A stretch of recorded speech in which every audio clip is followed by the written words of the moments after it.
You're listening to Fast Facts, Ask the Expert DSO edition with Josey Sewell, brought to you in part by Cranberry, supporting clinicians for more than 30 years. Stay tuned after the episode for a very special message.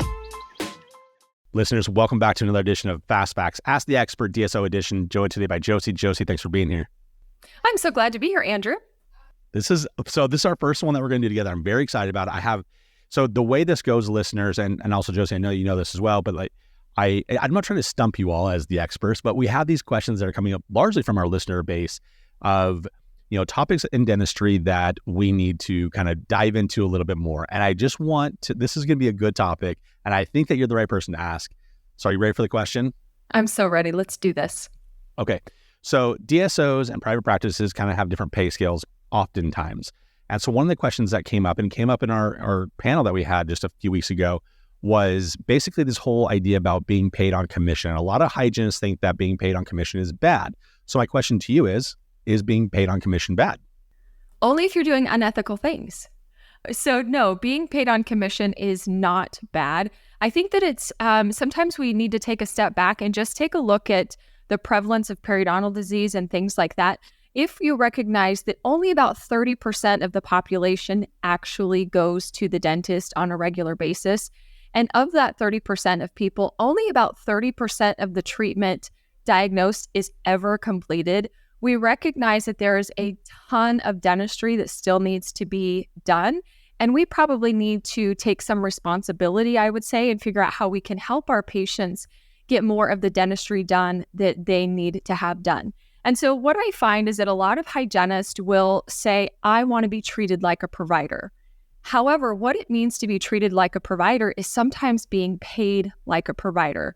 But as healthcare professionals, we have this inner turmoil where we're worried if I get paid on commission, that means that I'm going to do something that is not good for my patient. And that's just not the case. What I say is if you're working really, really hard and you're adding more value to the business, wouldn't it be nice for you to make more money? And that's where we can find this win-win-win scenario for the patient, the practice, and the team. I was very anti-accelerated or assisted hygiene, very anti-commission until I had the opportunity to do it myself.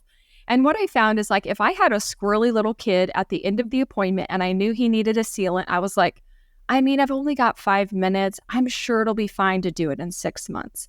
And I'm sorry if I was the worst hygienist in the world and the only one that's ever done that, but I'm sure other people have done that. But What I found when I was on commission, I was like, if I figure out how to do this, I'm going to benefit from it. So I'm going to figure out how to get that done for this kid. So it was good for the patient and it was good for me. So I don't think that being paid on commission is bad, because if you are working your tail off and you're adding more value, I think it is awesome to get paid more. Plus, many of us went into hygiene because we would like to be paid competitively and paid well. And I think that's a good thing. I would also say if AI and metrics have shown us anything, I think that we underdiagnose and undertreat a lot. And so I don't know. I happen to be in favor of commission-based pay because I think that it can be great for everybody. Well, it's interesting because I'm the same as you. At first, before I was even doing commission, I was trying to get my hygienist to do commission. I said, you know what? That's so unethical that it's going to incentivize the wrong thing. I even think I said that on podcasts before. I was like, and now I can't take those words back fast enough for exactly the reasons why you said. So thank you so much for saying that. Josey, if anyone wanted to see what you're up to, if they want to follow you, where can they find you? You can find me, if you spell my name right, it's really easy to find me on Instagram. I'm Josey Sewell. You can also email. It's just josie@joseysewell.com. And we'll have those in the show notes for everyone.